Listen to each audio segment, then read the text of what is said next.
asalaamu calaykum waraxmatullaahi wabarakaatu saaxiibayaal kusoo dhowaada barnaamijkeena maanta.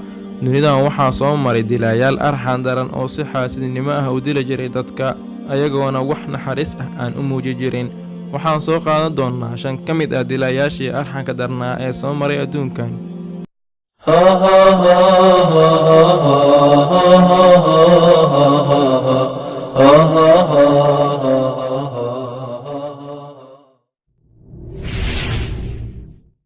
ma ahan inaad ahaatid Maraykan ama aad ag joogtay sanadkii 1970kii si aad u ogaatid magaca Ted Bundy. Bundy wuxuu ka mid ahaa dilaayaashii ugu halista badnaa ee soo maray adduunkan, weliba kuwooda ugu xumaa. markaad u fiirsato ninkan ama kuwa la midka ah xusi doontid afduubayaasha iyo tuugada ama kuwa ka ganacsado daroogada. Bundy nidaamkiisii caafimaad waxaa ka mid ah afduubka haweenka, asigoona waxa uu rabo ku sameyn jiray. intaan la dilin ka hor waxa uu qirtay dilka iyo afduubka 30 haween ah, inkastoo ay ka badneyd tiradaas dilalka uu geystay.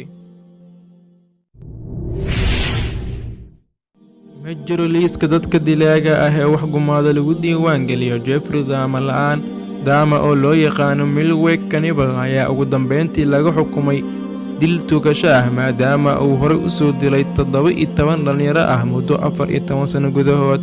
laakiin Dahmer kaliya ma ahayn dilaa ee waxa uu mararka qaar cuni jiray dadka uu dilay hilibkooda, asigoona maxkamadda horteeda ka qirtay in uu god ka qoday madaxa mid ka mid ah dhibanayaashii uu dhibaateeyey. sidaas ayaana loogu xukumay ciqaabtii uu muteystay. intii u dhaxaysay sanadii 1978 ilaa 1990kii, gacan ku dhiiglihii Ruushka ahaa ee Andrei Chikatilo wuxuu dilay oo gubay in ka badan 50 haween dhalinyaro ah iyo caruur oo midkii ugu yaraa uu ahaa 9 jir, asigoona uu dili jiray si arxan daro ah. ninkan ayaa lahaa magacyo badan sida Super Rostov, Red River iyo Badger of Rostov. waxa uuna guud ahaan qirtay in uu dilay 56 qof, waxaana lagu xukumay dil toogasho ah ayadoona 1994 lagu fuliyay dilkii lagu xukumay. Ridgway waxa uu xiran yahay muddo ku dhow 20 sano. Ridgway oo loo yaqaano The Green River Killer wuxuu argagax galiyay dadkii degnaa Washington, gaar ahaan dadkii ka ag dhawaay webiga loo yaqaano Green River. ninkan ayaa 49 qof oo dilo midkooda ku soo tuuray webiga loo yaqaano Green River ka hor inta aan la qaban 2001. tirada dhimashada ah ee la diiwaangeliyay waxay ahayd 49 qof, balse Ridgway waxa uu qirtay in uu dilay ilaa 71 haween ah. wareysyadiisii kadib, maxkamaddu waxay ku xukuntay 480 sano oo xabsi ah, taasoo macnaheedu tahay cimrigaaga ha ku furto, isagoona ku xiran xabsi ku yaalo Washington.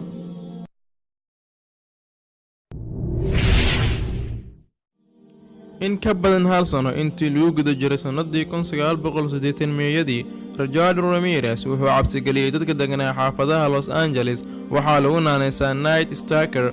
wuxuu si xaasidnimo u dili jiray dadka uu dhibaateeyay. da'doodu waxay u dhaxaysay 20 ilaa 79 sano jir, asigoona u isticmaali jiray dilkooda qoray iyo midi iyo buris ama dube. Ramirez weligiis kama qoomameyn waxa uu ku dhaqmi jiray, balse ugu dambeyntii waxaa lagu xukumay dil toogasho ah, laakiin waxa uu u dhintay cudurka loo yaqaano lymphoma ka hor inta aan lagu fulin dilka. intaan ayaa kusoo gabagabeynaya barnaamijkeena maanta. asalaamu calaykum waraxmatullaahi wabarakaatu.